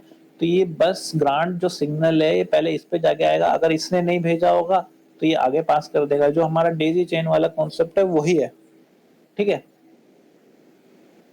अब जैसे कि इस वाले को, सेकंड वाले को नहीं सिग्नल भेजा था यहाँ से ये वाला, और यहाँ से जो है बस ग्रांट करने का ऑर्डर आ गया है, प्रोसेसर ने भेज दिया है, और प्रोसेसर जो है अब और ये जो है डीएमए कंट्रोलर उसको यहाँ ब्लॉक कर लेगा, आगे नहीं भेजेगा, और यहाँ से सिग्नल भेजेगा बस बिजी का, मतलब इसको लो कर देगा। अब बस बिजी है, यहाँ पे आप सबको पता लग जाएगा कि भैया बस बिजी है ऑलरेडी, ठीक है। ये एक सिंपल सा अरेंजमेंट है। इसमें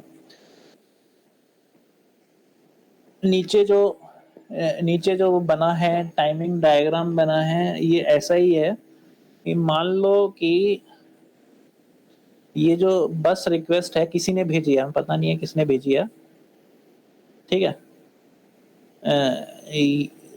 वैसे उसमें शायद बुक में सेकंड वाले ने लिखी है, सेकंड वाले ने किसने भेजी है शायद, तो बस रिक्वेस्ट भेजी, तो वो अपना जो यहाँ से इस लाइन को जो 1 चल रही थी उसको लो कर देगा।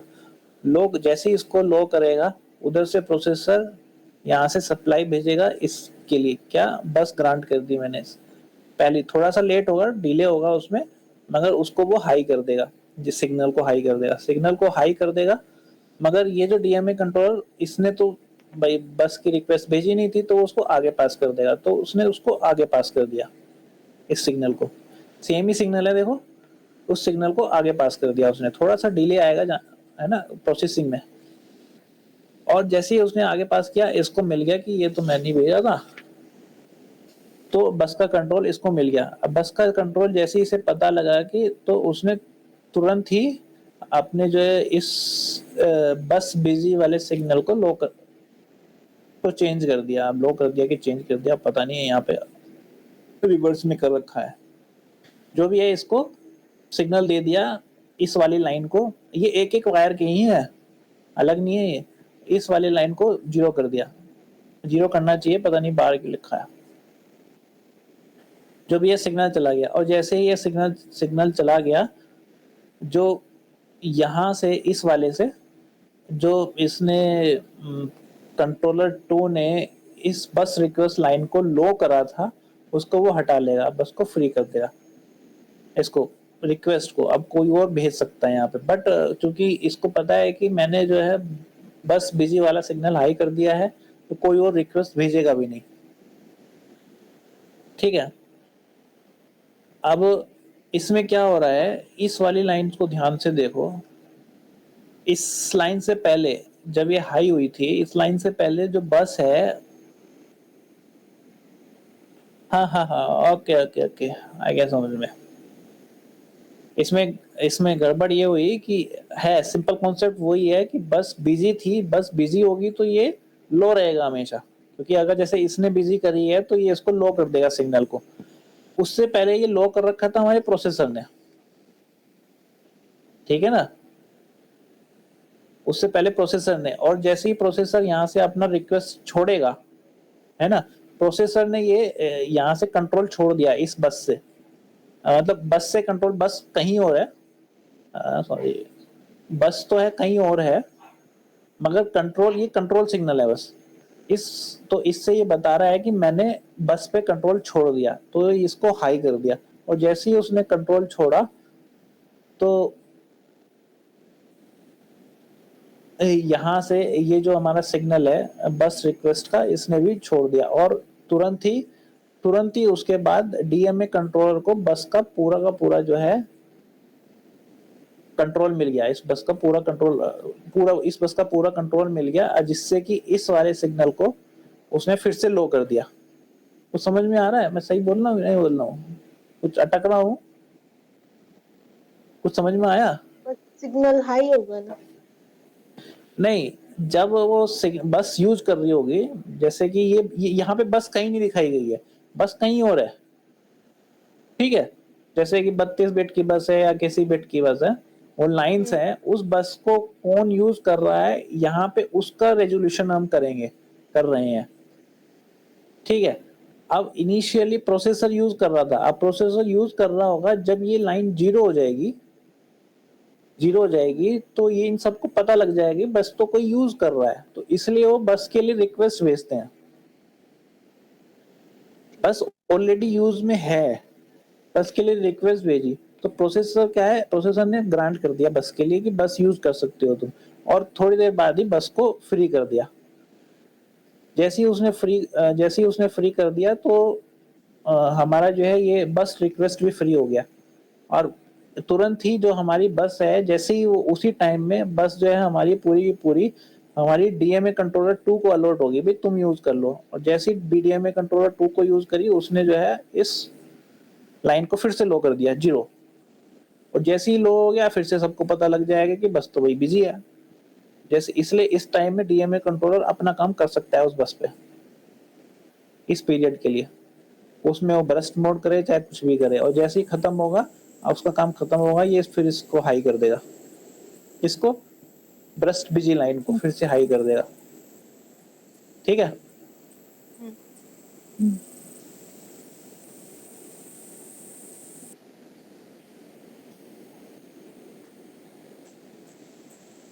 नाउ नेक्स्ट है हमारा डिस्ट्रीब्यूटेड वाला। वो पहले वाला कौन सा था, वो था सेंट्रलाइज्ड आर्बिट्रेशन वाला, सेंट्रलाइज्ड वाला, ये वाला है डिस्ट्रीब्यूशन वाला।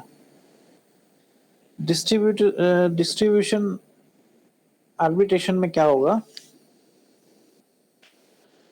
कि ये सिर्फ एक इंटरफेस सर्किट को दिखाया गया है यहाँ पे, इसमें कई सारे हो सकते हैं यहाँ पे नेक्स्ट, है ना, आगे कितने भी हो सकते हैं, बहुत सारे। तो इसमें स्पेसिफिकली क्या किया गया है, यहाँ पे प्रोसेसर पे लोड नहीं डाला है कि प्रोसेसर ये डिसाइड करेगा, भी प्रोसेसर फिर ग्रांट करेगा सभी के लिए अलग अलग। तो यहाँ पे ये ऑटोमेटिकली खुद ब खुद डिसाइड होगा। और यहाँ पे बड़ा बढ़िया कॉन्सेप्ट है, और मतलब पढ़ने में मजा आएगा अब तुम्हें कि असली में कुछ पढ़ा है, सही चीज। तो यहाँ पे क्या है, कुछ असाइन किया गया है, हर एक डिवाइस सर्किट को उसका कोड डिसाइड किया गया है उसकी प्रायोरिटी के अकॉर्डिंग, ठीक है। तो जैसे कि इसका कोड प्रायोरिटी के अकॉर्डिंग है। इसमें क्या है, एक सिग्नल जाने का है और एक सिग्नल आने के हैं ये, ठीक है। तो सबसे पहले क्या होगा कि यहाँ पे ये सिग्नल भेजेगा एक ये वाला, इस वाली लाइन पे, इस वाली लाइन पे ये सिग्नल भेजेगा कि भाई आर्बिट्रेशन स्टार्ट करना है, ठीक है। और जैसे ये स्टार्ट करना है, फिर उसके तुरंत ही उसके साथ ही ये अपना 4 बिट का कोड भेज देगा। मान लो कि इसने कोड जो भेजा है अपना वो 5 भेजा है, 5 भेजा है 0101। अब मान लो कि उसी टाइम पे किसी और ने भी भेज दिया, ठीक है, इस वाली डिवाइस ने भी अपना एक यहाँ पे कोड भेज दिया, कोड भेज दिया, उसने भेजा 6110। सो जिसका नंबर ज्यादा होगा उसकी जो है प्रोबेबिलिटी ज्यादा होगी कि उसको जो है प्रोबेबिलिटी नहीं, उसी को ज्यादा होगी, उसकी जो है प्रायोरिटी ज्यादा होगी। तो अब ये प्रायोरिटी ज्यादा होगी। हाँ, अब उसको डिसाइड कैसे करेगा, ये जो हमारा सिस्टम है ये डिसाइड कैसे करेंगे, ये एक्चुअली प्रोसेसर पे डिपेंड नहीं करता, ये अपने आप ही इनको पता लग जाता है कि मेरे को मिल भी रहा है कि नहीं मिल रहा है। तो क्या होगा, जैसे ही कॉन्सेप्ट वही है, स्टार्ट है यहाँ पे कि यहाँ पे एक स्विच लगा है, स्विच करेगा तो यहाँ पे कनेक्ट करेंगे तो ये जो है लो हो जाएगा, है ना, ऐसे ही है। अब मान लो कि मैंने तुम्हें स्टार्टिंग में कल एक चीज नहीं बताई, बहुत स्टार्टिंग में, बहुत ज्यादा स्टार्टिंग में थी वो। Let me tell you again, बिल्कुल फर्स्ट स्टार्टिंग में थी अभी। हाँ, जैसे ये था, अगर यहाँ पे आपको कोई गेट बनाना पड़े, जैसे ना सीमोस में पढ़ा है हमने, तो अगर ये एनमोस हैं सारे के सारे, तो यहाँ पे कौन सा गेट बनेगा, एक तरीके से तुम नोर बनाओगे एक्चुअली में, तो है ना, बट इसको और ही बोलेंगे कि क्योंकि ये बार है ना यहाँ पे, तो इसलिए इसको और, इसको इसलिए उसको और बोलेंगे। जो यहाँ पे जो आईएनटीआर आएगा सिस्टम, वो और निकल के आएगा कि या तो ये चल जाए या ये चल जाए, चाहे तीनों चल जाए, ये सिग्नल तो आएगा ही आएगा ना। तो ये और वाला कॉन्सेप्ट सेटिस्फाई हो रहा है, और ऐसे ही इस वाले में भी वही कॉन्सेप्ट है, कॉन्सेप्ट वही है, और वाला सेटिस्फाई होगा। जैसे इस सिग्नल की बात चल रही है और इधर से ये भी सिग्नल देगा, ये भी इसी लाइन में सिग्नल भेजेगा, ठीक है। और इसने भेजा यहाँ से 0110, जो फर्स्ट लाइन है 0, उसने भी 0 भेजा। तो इस लाइन पे जो लॉजिक काम करेगा वो और काम करेगा, ठीक है। तो जो भी इनमें से 1 भेज देगा तो उसका वो 1 ही आ जाएगा। तो अगर इस लाइन पे रिजल्ट्स देखें तो रिजल्ट्स जो आएगा यहाँ पे इन सब का और आएगा, दैट इज 1 1 1 एंड 0, ऐसे ना। तो इस लाइन पे जो सिग्नल है वो और आएगा, दैट्स व्हाई जब ये रीड करेगा ये दोबारा से हमारा डिवाइस, तो उसने क्या किया, 0111, दैट इज दिस। अब ये डिवाइस क्या करेगा, इन दोनों को मैच करेगा, मैच करेगा, पहली वाली को पहली से मिलाएगा, मैच हो गई, बढ़िया है, बहुत बढ़िया। दूसरी वाली को दूसरे से मिलाएगा, मैच होगी, बढ़िया है। तीसरी वाली को तीसरे से मिलाएगा, मैच हो गई, ओहो ये तो मेरा नहीं है, मतलब मेरे से ज्यादा प्रायोरिटी वाला कोई है यहाँ पे, है ना। मेरे से ज्यादा प्रायोरिटी वाला है कोई यहाँ पे, तो उसको जो है सिग्नल देना चाहिए। तो ये अपना जो ये स्टार्ट आर्बिट्रेशन वाला, इसको ये वापस ले लेगा, और ये सारे सिग्नल जो हैं आपने ये यहाँ से, बस, और ये आर्बिट्रेशन का ये सारे सिग्नल वापस ले लेगा अपने, और यहाँ पे कुछ नहीं भेजेगा। तो इस पीरियड में क्या होगा, तो इसलिए इसको पता लग जाएगा कि यहाँ पे कोई मुझसे ज्यादा प्रायोरिटी का बैठा है तो उसको बस पहले मिलेगी, मुझको नहीं मिलेगी। तो ये चुपचाप बैठ गया। अब थोड़ी देर बाद फिर चेक करेगा, अभी नहीं तो बाद में चेक करेगा। ठीक है, ऐसे स्टार्ट आर्बिट्रेशन सिग्नल को सेंस करके कि भाई क्या चल रहा है इसमें। अब जो है थोड़े टाइम के लिए ये 0111 हुआ। अब जैसे ही सिग्नल इसने डाउन कर लिया, इसने सिग्नल डाउन कर लिया तो यहाँ पे जो कोड है वो क्या बन गया, ये वाला बचा है ना, क्योंकि ये वाला तो खत्म हो गया, ये तो है ही नहीं। तो इस लाइन पे सिग्नल कौन सा हो जाए, 0110। तो थोड़े टाइम के लिए तो ये रहता है, मगर थोड़ी देर टाइम 0110 आ जाता है।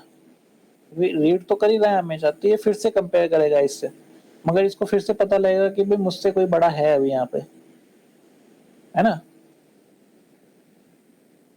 अगर ये दोनों कोड मैच हो जाते हैं तो कर लेगा। कोई कुछ पूछने वाला था? मैं पूछने नहीं वाली थी, बस ये बोल रही थी कि हिट एंड ट्रायल मेथड चल रही थी इसकी तरफ से। हाँ, एक ही हो सकता है। ये क्या, चलिए हिट एंड ट्रायल सही है एक तरीका, बट इसमें ये देखो कि प्रोसेसर तक गए नहीं हम, है ना। इनपुट जो डिवाइस है, इंटरफेस सर्किट्स है, वो प्रोसेसर तक गया ही नहीं है, उसने यहीं पे रिजॉल्व हो गया। हमने कुछ ऐसा सिस्टम बनाया है ये बस जो फोन यूज कर। आपके नोट गेट्स है ऊपर की तरफ जो है डायरेक्शन, वो सिग्नल भेज रहे हैं, और जो नीचे की तरफ है वो रिसीव कर रहे हैं। It's not gates, these are buffers. और बफर्स के आगे ये जीरो नहीं है, ये कुछ वो है, डायमंड। रेक्टेंगल टाइप का है। तुमने वाकरली पढ़ी होगी तो उसमें है ये, वाकरली में। अब मैं भूल गया हूँ, ये थोड़ा अलग टाइप का है, ये नोट गेट नहीं है, अच्छा, बफर्स है। बफर्स है तो मतलब ये आउटपुट है वो इनपुट है, ऐसा कुछ है क्या? हाँ, ये इधर से सिग्नल जाने के लिए है, भेजने के लिए, ये इधर से रीड करने के लिए है। और इसको इसी तरीके से डिजाइन किया गया है कि जैसे कि तो ये हाई पिडनेस कर दे थोड़ी देर बाद में, और ये वन डायरेक्शनल ही चले, इधर से सिग्नल इधर पास ना हो, उधर से ही आए। ठीक है ना। अरे फिर से बंद हो गया क्या, कहाँ भाग जाता है।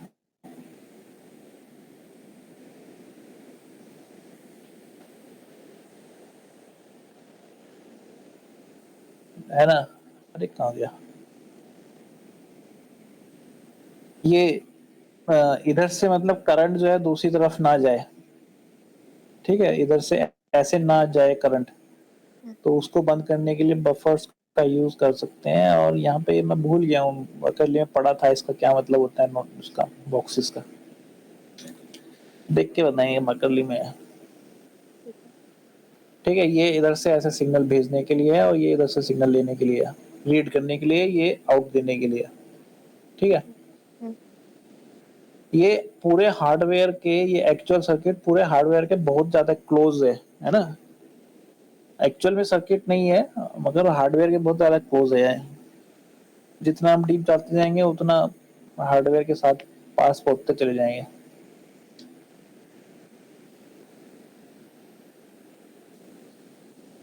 नाउ नेक्स्ट, ये टॉपिक खत्म हो गए हैं। इसमें कुछ है क्या और? इसमें और कुछ नहीं है। आगे नया टॉपिक आता है, वो है बसेस। देखो जरा कितना बचा है। ओके, 36 पे आ गए हैं, 4 स्लाइड हो रहे हैं।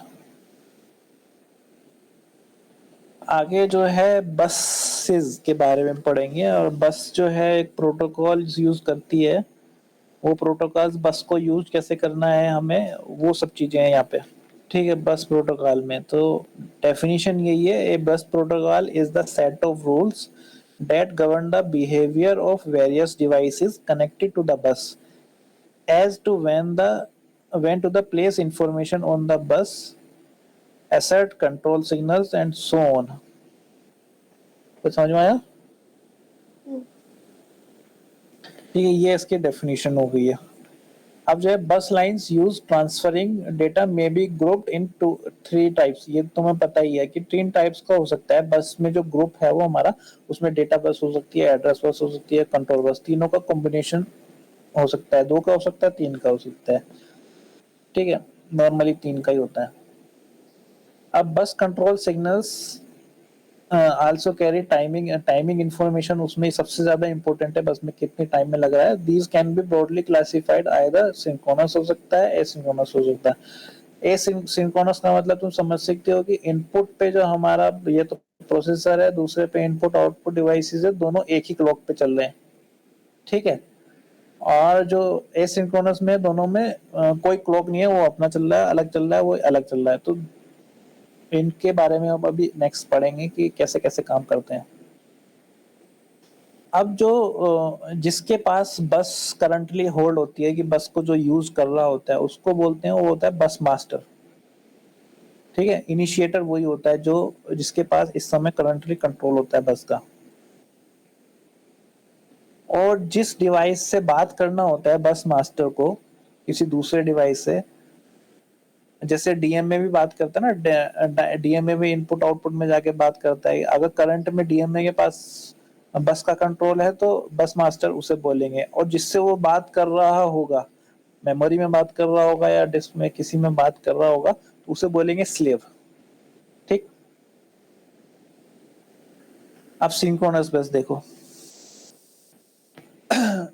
ये जो सिंक्रोनस बस में होता है, पूरा जो डेटा एक डेटा को ट्रांसफर करने के लिए जितना पूरा टाइम लगता है ना, उसको बस साइकिल बोलते हैं। इसमें कोई जरूरत नहीं है क्लॉक एक ही हो, क्लॉक कहीं हो सकती है।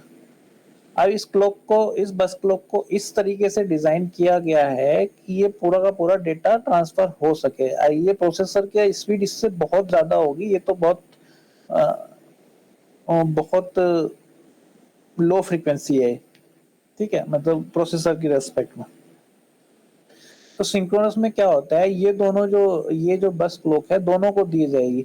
दोनों कौन, जो हमारा बस मास्टर है और स्लेव जो है, दोनों को दी जाएगी। अब ये जो कॉन्सेप्ट है, ये जो टाइमिंग डायग्राम बनाया गया है, ये स्पेशली बनाया गया है timing diagram, timing of input transfer on a synchronous, कि जैसे कि हमारा बस मास्टर इस समय, बस मास्टर प्रोसेसर भी हो सकता है, डीएमए भी हो सकता है, जिसके पास बस का कंट्रोल है। तो उसके पॉइंट ऑफ व्यू से ये क्या है, तो वो हम देख रहे हैं। तो इनिशियली जैसे सबसे पहले वो एक एड्रेस और कमांड भेजेगा इसी बस के क्लॉक पे, और जैसे ही क्लॉक पे भेजेगा तो उसको प्रोपोगेशन टाइम में भी टाइम लगेगा बस पे जाने में, इस पूरे सिग्नल को वहां तक इनपुट आउटपुट डिवाइसेस तक आने में। और कुछ जो यहाँ पे स्क्यूज होंगे, कि मतलब चेंजेस हो रहे होंगे कुछ डेटा, उनका भी प्रॉब्लम होगी। तो वो सारी प्रॉब्लम इस पूरे जो साइकिल है ना, ये जो पल्स है, इसमें खत्म हो, इसमें पूरी होगी। और इसको जो है बहुत ही अच्छे से मॉनिटर किया जाता है, और हर एक डिवाइसेस के लिए कैलकुलेट किया जाएगा, और मैक्सिमम इंटरवल टाइम यहाँ पे रखा जाता है कि भाई पता नहीं किस वाली आई डिवाइसेस के लिए कुछ और हो, दूसरी डिवाइसेस के लिए कुछ और हो, तो इसको मैक्सिमम रखा जाता है, ठीक है। और इस मैक्सिमम के बाद में उसे जो है यहाँ से नेक्स्ट से हमारा जो है डेटा मिलना चालू हो जाता है। ये इनपुट है तो उसको डेटा मिल गया। ये सिर्फ और सिर्फ किसके पॉइंट ऑफ व्यू से है, बस मास्टर के पॉइंट ऑफ व्यू से। यहाँ पे एक वर्ड यूज किया गया है, बस मास्टर स्टोब, स्टोब वर्ड यूज किया गया है। स्टोब का मतलब है फैच करना, मतलब कुछ डेटा वहां से जो रिट्रीव आ रहा है ना, उसको इनपुट अपने में लेना, है ना।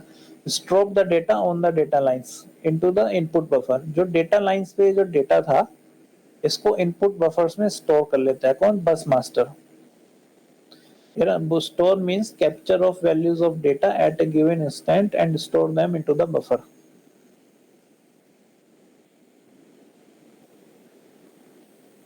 अब ये क्या है कि ये हम दोनों तरफ से देख रहे हैं, किसके पॉइंट ऑफ व्यू से। हाँ, हम इसमें जो है बस मास्टर के पॉइंट ऑफ व्यू से भी देख रहे हैं और स्लेव के पॉइंट ऑफ व्यू से भी देख रहे हैं। बट इसमें हमने एक चीज और ऐड कर दी, थोड़ा सा डिले और ऐड कर दिया यहाँ पे, ठीक है। डिले क्यों ऐड किया है, सबसे पहले जैसे कि यहाँ पे बस मास्टर है, बस मास्टर ने यहाँ पे एड्रेस या कमांड जो है यहाँ पे ट्रांसफर करी, एड्रेस भेजा, एड्रेस और कमांड क्यों लिखा है यहाँ पे, कमांड इसलिए लिखा है कि कमांड भी एक तरीके की एड्रेस ही होता है ना, जो हमारा एक पर्टिकुलर लोकेशन को बताता है, जो रूटीन को डिफाइन करता है हमारा। तो ये एक हमारा कमांड आई, तो यहाँ से इसमें थोड़ा सा टाइम लगा। तो जो बस का जो ड्राइवर सर्किट होता है उसको थोड़ा यहाँ पे टाइम लगता है, ये उसके लिए टाइमिंग दिखाया गया है यहाँ पे, ठीक है। और इस टाइम का कुछ देर बाद में जो है, इस टाइम पे कुछ देर बाद में जो है ये हमें इस पे मिला, स्लेब पे मिला, यही चीज हमें स्लेब पे मिली। बस कुछ टाइम लग गया, हमारा प्रोपोगेशन का टाइम लग गया यहाँ पे। और जो स्लेव जो है इसको डिकोड करेगा अपना जो है इस एड्रेस को जो यहाँ पे होगा इस वाली पे, और उसके अकॉर्डिंग फिर वो काम करेगा। अब यहाँ से और यहाँ तक इसको फिर उतना टाइम लगाया डेटा को रिट्रीव करने में अपने ही अंदर, क्योंकि वो मेमोरी जैसे मान लो कि स्लेव इसमें मेमोरी है और मेमोरी को रिट्रीव करने के लिए कुछ टाइम लगेगा, तो वो पूरा टाइम है, ठीक है। और ये एक्सेस में टाइम दिया गया है इसको एक्चुअल में कि वो पूरा टाइम कर ले, और इस क्लॉक पल्स के बाद में वो अपना डेटा यहाँ से भेज देगा, और डेटा यहाँ से भेजेगा तो वो थोड़ी देर बाद आपको जो है मास्टर के यहाँ मिल जाएगा, मास्टर के पास। वही जो डेटा प्रोपोगेशन टाइम लगेगा यहाँ पे, वही है, ठीक है। ये है इसमें इसमें कुछ क्वेश्चन? नहीं। हर्षिता कोई क्वेश्चन? नहीं। एंड नाउ नेक्स्ट इज उसी का ही टॉपिक का ही एक अलग पार्ट है, जैसे कि जो हमने पढ़ा था अभी ये वाला का चल रहा है, बसेस का हमारा सिंक्रोनस बस चल रहा है। सिंक्रोनस में ही एक चीज है ये मल्टीपल वाली, मल्टीपल क्लॉक ट्रांसफर वाली। अभी तक एड्रेस और कमांड कंबाइंड अब अलग अलग हो गए। हाँ, इसमें एक अलग अलग दिखा दिए हैं, ये तो कुछ ऐसा नहीं है। बट इसमें मल्टीपल से क्या है, इसमें मल्टीपल में क्या किया था,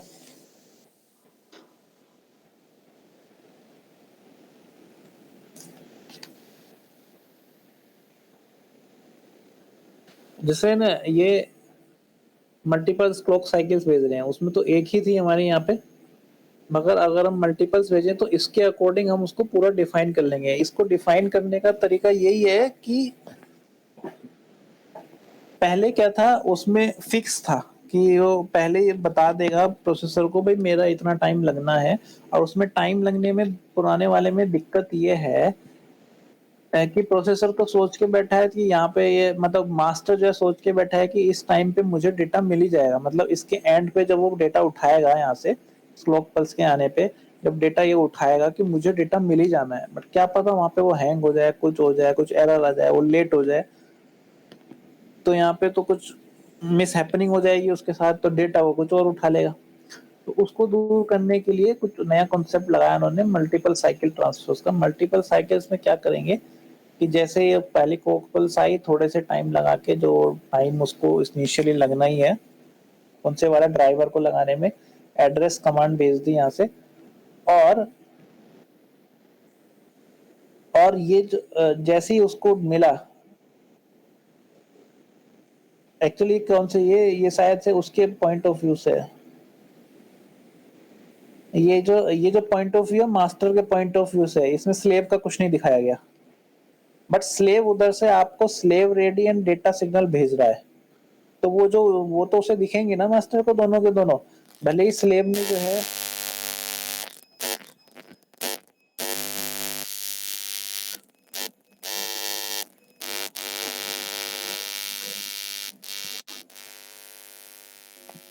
अनुज माइक को कुछ हो गया है? अरे यार लाइट गड़बड़ कर रही है, अब सही है ना? नहीं नहीं, अभी भी वही हाल है। लाइट बड़ी दिक्कत कर रही है यहाँ पे, अब सही है? हाँ अब सही है। ठीक है।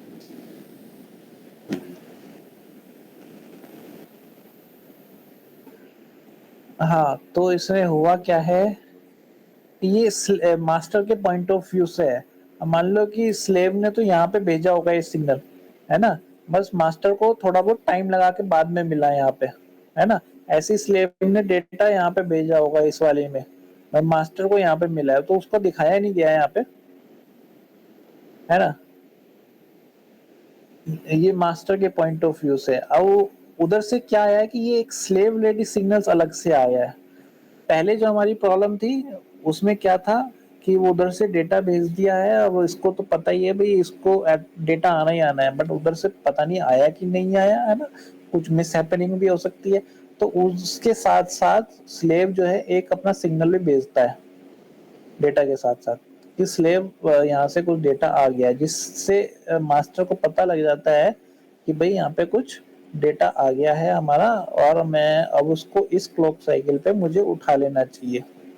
अब वो उठा लेता है ऐसे, अपने बफर में स्टोर कर लेता है डेटा बस से। ठीक है, इसमें इतना ही है। नाउ एसिंक्रोनस की बात करते हैं। एसिंक्रोनस में क्या होता है, हैंड शेकिंग होती है एक दूसरे से, मास्टर और स्लेव आपस में हैंड शेकिंग करते हैं। हैंड शेकिंग का मतलब है कि वो उधर से हाथ बढ़ाता है, इधर से वो फिर उसके बाद हैंड शेकिंग करता है। तो इसमें उसमें जो है पहले जो है प्रीवियस क्वेश्चन एसिंक्रोनस के मल्टीपल वाले में हमने देखा था कि एक बस ये हम स्लेव रेडी देख रहे थे हम यहाँ से, अब यहाँ पे हम मास्टर रेडी भी दिखाएंगे, क्योंकि हमारे पास कुछ सिग्नल है ही नहीं है। पहले तो हम क्लॉक भेज रहे थे, क्लॉक से पता लग रहा था हमें टाइमिंग का। यहाँ पे हम कोई क्लॉक नहीं भेज रहे हैं, यहाँ से बस उसने अपना डेटा कमांड एड्रेस भेज दी उसको, ठीक है, और मास्टर ने बता दिया कि मैं रेडी हूँ। ठीक है, ये मास्टर ने बता दिया, और उसने इतना टाइम, यहाँ पे क्वेश्चन बनेगा कि इतना टाइम क्यों लिया। टाइम उसने इसलिए लिया कोई स्क्यू ना हो, मतलब कोई पुराना सिग्नल यहाँ पे लो ना हो रहा हो या हाई ना आ रहा हो, है ना, कोई स्क्यू ना आए इस सिग्नल। अगर इसको यहाँ से अलाउ कर देगा तो किस डेटा लाइंस में क्या पता यहाँ पे कुछ डेटा होता, है ना। तो उस स्क्यू से बचने के लिए स्क्यू एक्चुअली होता क्या है, स्क्यू होता है एक सिग्नल को एक प्लेस से दूसरे प्लेस में जाने में डिफरेंट डिफरेंट जो टाइम लगता है ना, आई थिंक वही होता है स्क्यू। डिले प्रोवाइड कर रहा है। हाँ, वो हो जाते हैं, डिले प्रोवाइड नहीं होते, वो हो ही जाते हैं, दे में अकर ऑटोमेटिकली। तो उसके लिए थोड़ा सा टाइम लगता है, सेफ प्लेस में रहता है। तो मास्टर जो है डेटा एड्रेस बस भेजने के बाद में कुछ टाइम बाद यहाँ से उस अपनी इस मास्टर रेडी को हाई करता है। एक्चुअली ये कंट्रोल सिग्नल्स हैं एक तरीके से, हाई करता है। हाई करने के बाद में कुछ टाइम बाद में जब वो प्रोपगेशन डिले होने के बाद में कुछ टाइम बाद इस टाइम पे जब वो स्लेब पे पहुंचता है, तो स्लेब पे पहुंचने के बाद में स्लेब भी अपने आप को रेडी कर देता है और उधर से डेटा निकाल देता है। इस पीरियड में सारा काम हो जाता है, मतलब इस पीरियड में स्लेब जो है डेटा को एक्सेस भी करेगा, अपने आउटपुट बफर में रखेगा भी, है ना, वो सारा काम यहाँ पे है इस वाले टाइमिंग में, क्योंकि मास्टर, है ना। और इसको प्रोपगेशन होने में कितना टाइम लगेगा क्या पता, ये प्रोपगेशन, ये वाला सिग्नल प्रोपगेशन होने में यहीं पे आ गया हो, फिर उसके बाद में उसको जैसे ही डेटा का पता लगा वो उसने अपने मेमोरी के अंदर जो है स्लेव ने उसको एक्सेस किया, फिर उसको डेटा को निकाला, तो इस पोजीशन पे उसने डेटा को भेज दिया और अपने ही स्लेव को भी हाई कर दिया। और जैसे ही ये स्लेव हाई हुआ तो उसको पता चल गया मास्टर को कि ये स्लेव हाई हो गया है, तो कुछ टाइम बाद उसने अपने सिग्नल को लो कर लिया, और लो करने के बाद में उसने अपने एड्रेस को भी चेंज कर लिया। इस पोजीशन पे उसने जो है डेटा को उठा लिया इस वाले सिग्नल में। तो एक तरह का हैंड शेकिंग है, ठीक है। ये वाला जो टाइम लगा है ना, this one time, I think this one time is, ये वाला जो टाइम लगा है ये भी इसी की वजह से जैसा यहाँ पे लगा था, उसको स्क्यू को बचाने के लिए। ये जो हम पॉइंट देख रहे हैं ये उसकी पॉइंट ऑफ व्यू से देख रहे हैं, किसके, मास्टर की तरफ से। एक्चुअल में ये जो सिग्नल आया है स्लेव की तरफ से, ये इस पोजीशन पे नहीं आया होगा, उसने तो कुछ देर पहले भेजा होगा, बट यहाँ पे इस टाइम पे आया है। तो इसलिए इस सिग्नल्स का क्वेश्चन बनता है, लोगों के बीच में क्वेश्चन बनता है कि ये इसने टाइम फालतू क्यों लिया, ये तो आ ही गया ना यहाँ पे। तो वो एक्सक्यूज के लिए बचने के लिए लिया है, जो, है ना। इस तरीके से एसिंक्रोनस काम करता है। इसमें हमें उसकी जरूरत नहीं पड़ी, क्लॉक की जरूरत नहीं पड़ी, ये आराम से अपना काम करते रहे। इसमें फायदा इसके फायदे भी हैं, थोड़ा सा ये उससे स्लो हो जाता है, थोड़ा सा टाइम ज्यादा लेता है प्रोसेस पूरा कर। क्या बेटर बेटर बेटर? हाँ, कौन सा है दोनों में से?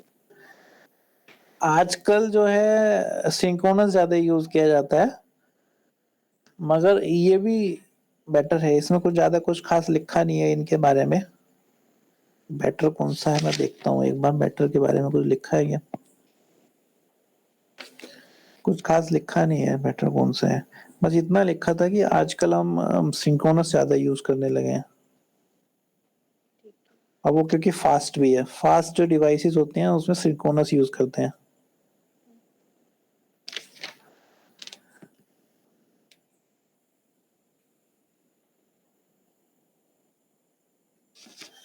इससे नेक्स्ट देखें क्या है।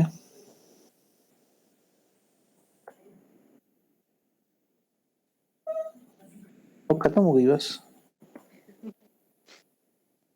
क्या इसके बाद में एक, अच्छा ये एक ही डायग्राम है, ओके ओके।